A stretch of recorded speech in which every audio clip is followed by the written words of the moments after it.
Caribbean Movement for Peace and Integration is an organization that coordinate programs around human rights issues. We also look at issues relating to the integration of Caribbean people. We also deal with peace issues, and we are a kind of a very strong and activist organization that represents the interests of all of the people of Barbados, especially when they have issues that relates to peace, integration, and human rights. We felt very strong about this situation as it relates to the struggles being organized by Black Lives Matter. We also feel very strong about the way how the police force are treating African people in the United States of America. So that's the main reason why we organize this protest action. We've seen globally, you refer to the situation, we've seen globally after the killing of George Floyd most recently, and then prior to that, these things have sparked protests around the world, not just in America, but in London, in Iran, in Russia, all over the world we've seen protest action. Localize it for me and bring it closer to home. Do you think police brutality is also something that's real and existent in Barbados? Yeah, but there are cases of police brutality in Barbados. For instance, we went through the process in terms of organizing the march on the 6th of June 2020, and we had a permit from the Royal Barbados Police Force for that activity, and the Royal Barbados Police Force harassed a number of us who were at the march, and therefore that in itself is a form of harassment, because we were denied a God-given right, and that right is to be able to express your true feeling about issues that affect you. And the Royal Barbados Police Force and the government of Barbados deny us that right on June 6, 2020. And there are many cases where people in Barbados have been crying out for police brutality, and we need to deal with these issues, that because some of those persons may not be able to employ the services of an attorney at law to represent them and to take the matter to a higher level. But there's police brutality out there, especially among the poor working class people in Barbados. Okay, in terms you say complaints, but do you think there's also a cry coming from members of that very working class community that when you complain it falls on deaf ears? There's a police complaints authority that's dysfunctional. So speaking again specifically to Barbados, what do you think needs to be done? Especially where we have some Barbadians, a large portion of Barbadians saying that the George Floyd matter is not really something that's affecting us. It has nothing to do with Barbados. So why are you protesting? But if you look at cases like young black men being prosecuted for just one spiff, young black men being prosecuted maybe for going into a supermarket and taking up a tin of corned beef or a shirt, and you have white people in Barbados who were caught on a boat with drugs, and they went to court, they were granted bail, and then you never hear anything more about the case. So that's a clear cut of police abuse and racism by the system that allow white people to be able to get away with, and not being fully prosecuted when they commit crimes in Barbados. Because you also have a clear-cut case where a white man and a child, was shot. And what happened? Nobody went to prison for that. But people are going to prison every day for just one spiff or a tin of corned beef or something, But that person that goes to prison for those things are coming from a poor working class background.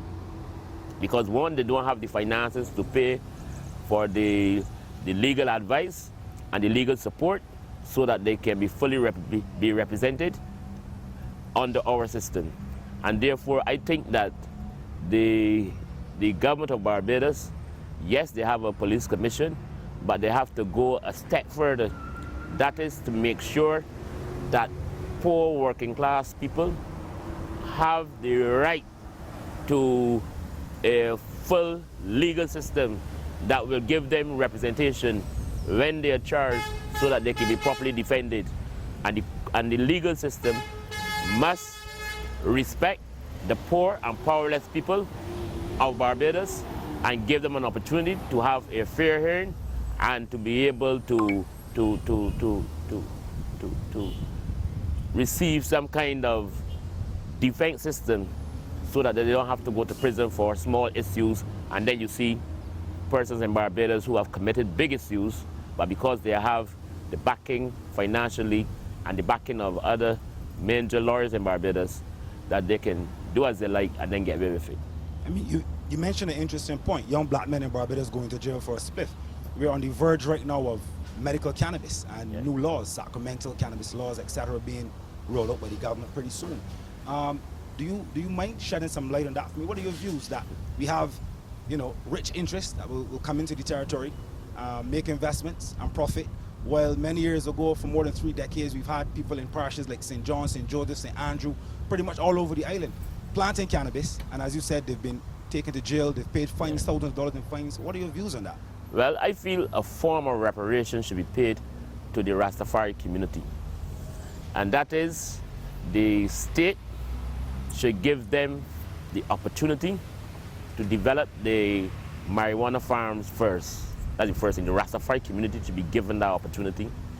And where they don't have the finances to make it, you know, viable and to become a reality, the state should grant them loans so that they can develop that kind of marijuana project and farm, and also allow them to be fully registered under the system. I don't feel that no person from outside of Barbados should come into Barbados and develop an industry that is indigenous to Barbadian people, especially the Rastafari community. I support the idea of medical cannabis. I also support the idea for marijuana to be allowed to be used for recreation purposes in Barbados.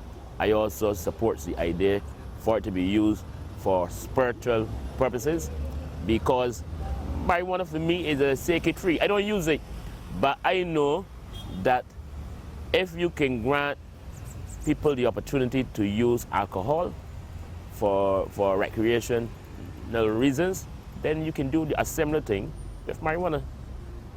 Mr. Denny, I could speak to you for an entire day. I want to stay a bit closer to the current issue that we're having. You had your first march. You spoke about the difficulties that you would have had, you would have encountered with the police. Enlighten me.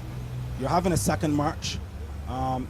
This is your opportunity to invite all Barbadians to join you, larger numbers to come out. You've explained just now how these things pretty much not just affect Americans and people abroad in England and so on. There are issues that we too have to face in Barbados. So enlighten me. Well, we want to invite Barbadians to the march on Saturday that is organized by the Caribbean Movement for Peace and Integration.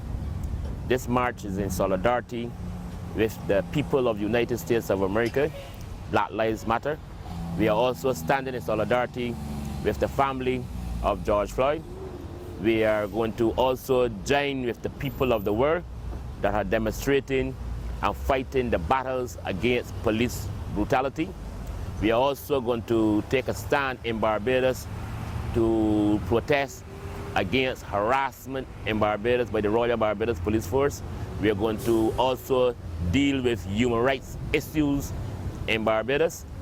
And we are also going to call on the government of Barbados to remove Lord Nelson so that the people of Barbados can be fully respected in its national hero's career.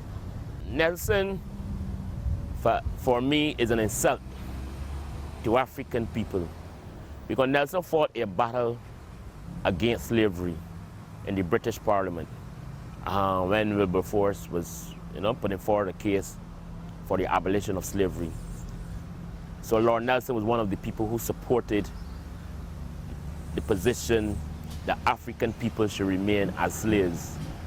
And therefore Nelson should never been there.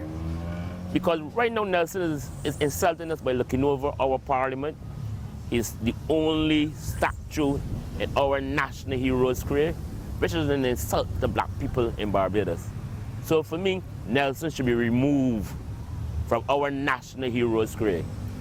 And a Barbadian who would have contributed to the liberation struggle and to black people should be there in our national hero square. So there's no place for Lord Nelson in our national hero square. And I think that the government should move immediately to remove Lord Nelson from right there in our national hero square in Bridgetown. And they can choose any of the national heroes within Barbados and put there that are respected by Barbadian people. That's my position about the Lord Nelson issue. Okay, finally, we're going to wrap up now. We saw everyone with the placards and so on last weekend. What is the movement doing for Caribbean peace and integration? I want you to tell us a bit more about your plans, placards, shirts, flags. You've invited Barbadians to come out. How else can they participate and support you? Right, we are inviting the Barbadian people to come out in black and to show the blackness in relation to solidarity with Black Lives Matter. We are, Caribbean Movement of Peace and Integration, we are organizing some t-shirts, and I will send out some information soon from now. The t-shirts will have Black Lives Matter, CPMI, Barbados. Okay, and we are going to organize, and the t-shirt is going to be very reasonable for the struggle. And we are hoping that we can have them ready so that people can buy them for the march on Saturday. Because the march on Saturday is just one thing, but we have planned a series of activities for us in Barbados to demonstrate our solidarity with the people of the United States of America and with the people of the world that are fighting racism and struggling to defend human rights. Catch your fire.